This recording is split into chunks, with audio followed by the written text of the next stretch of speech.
Chegamos às Olimpíadas de 1948, a primeira edição pós Segunda Guerra Mundial. Londres sediou as Olimpíadas quase declarando falência, porém pouco destruída após a guerra. Chegamos a Londres, uma das principais, porém não muito melhores Olimpíadas da história.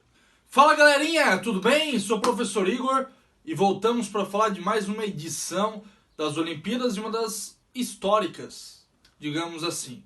A primeira edição de uma Olimpíada pós-guerra.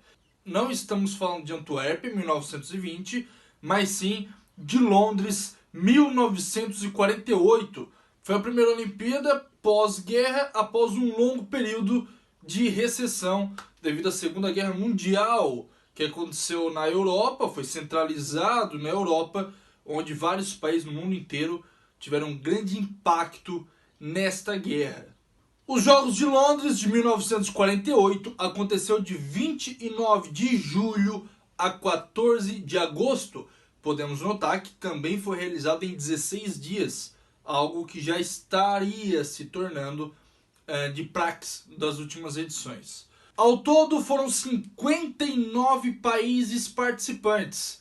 E a curiosidade é que a Alemanha e o Japão não participaram dessa edição, porque foram os principais responsáveis da Segunda Guerra Mundial. Foi também o que aconteceu lá em 1920.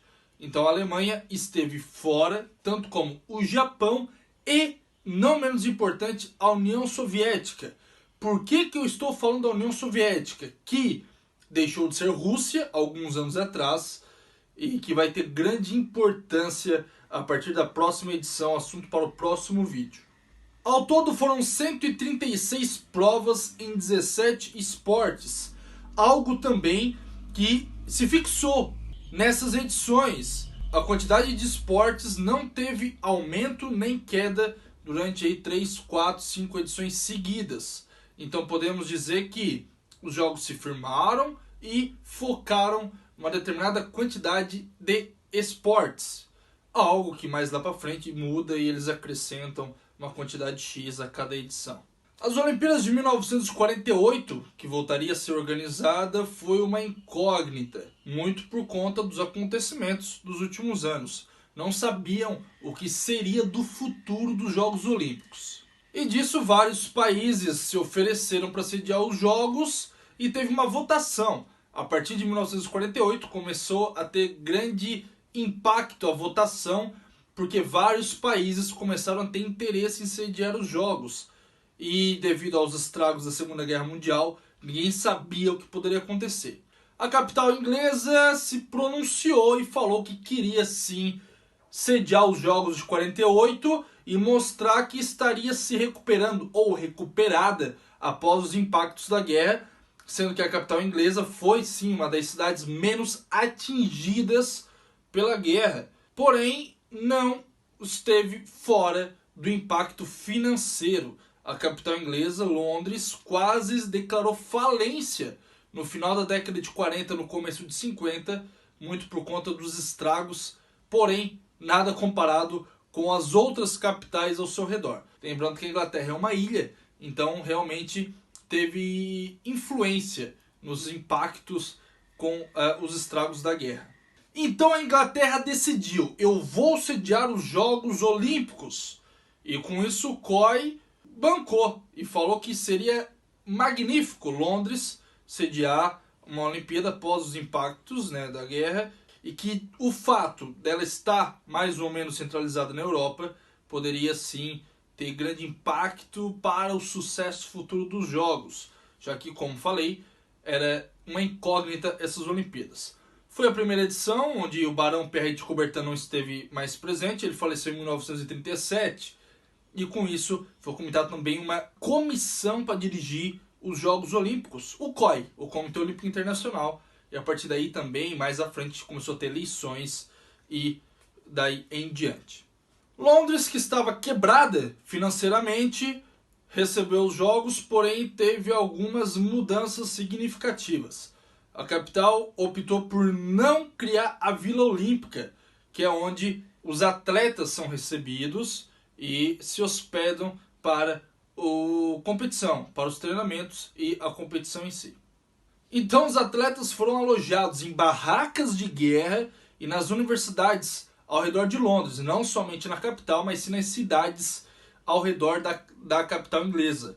E, além disso, também foi uma época de muita escassez de alimentos. Então os próprios atletas também tiveram que levar a sua própria comida, a sua própria água nesses 16 dias de Olimpíadas. Vale ressaltar que um evento olímpico não é somente os 16 dias. Os atletas muitas vezes vão dias antes para os treinamentos, preparação, se acomodar com seus alojamentos, para depois aí sim estar participando dos 16 dias de evento, sim, do cerimonial de abertura até o cerimonial de encerramento. Além desses percalços todos, tivemos algumas coisas legais em Londres. Foi a primeira Olimpíada a ser transmitida na TV. Mais de 500 mil telespectadores do Reino Unido, ali do aglomerado da Grã-Bretanha, assistiram aos jogos. Não eram ainda ao vivo, como acompanhamos nos dias de hoje. Eles eram gravados e passados algumas horas depois. Porém, podemos sim já ver imagens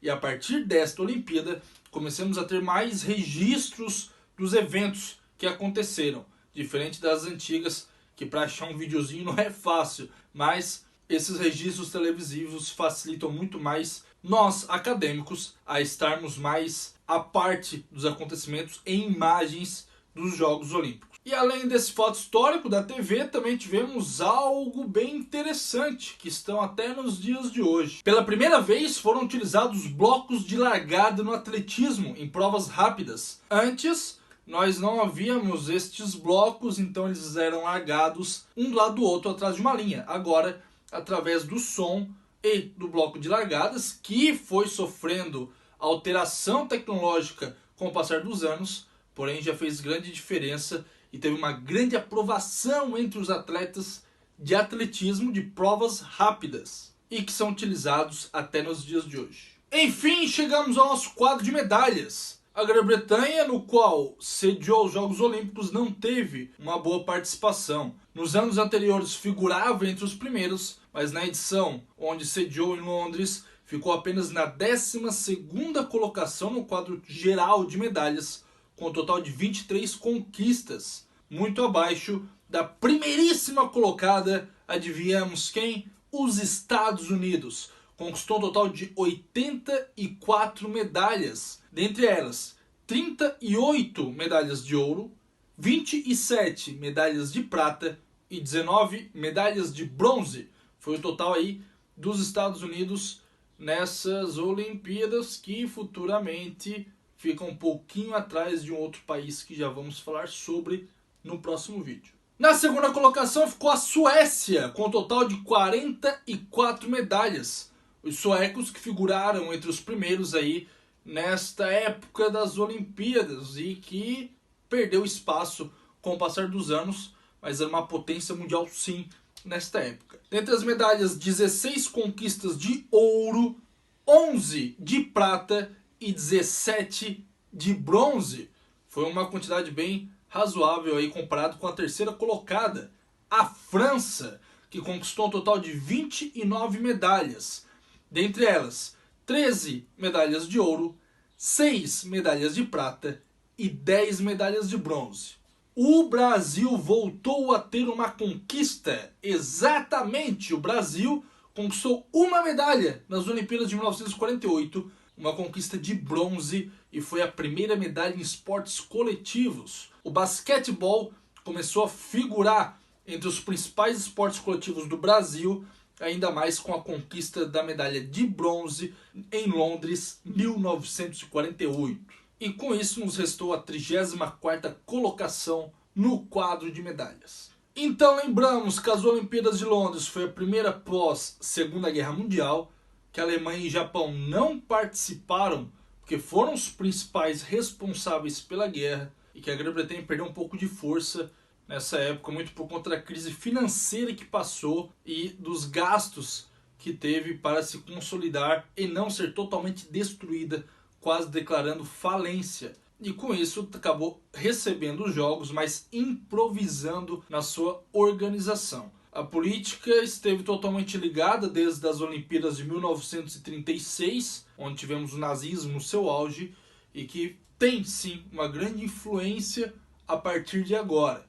E podemos notar, não falando diretamente, mas sim nos acontecimentos históricos. Então, Londres, é isso aí. E acompanhamos o próximo vídeo de Helsinki 1952. Um grande abraço, até o próximo.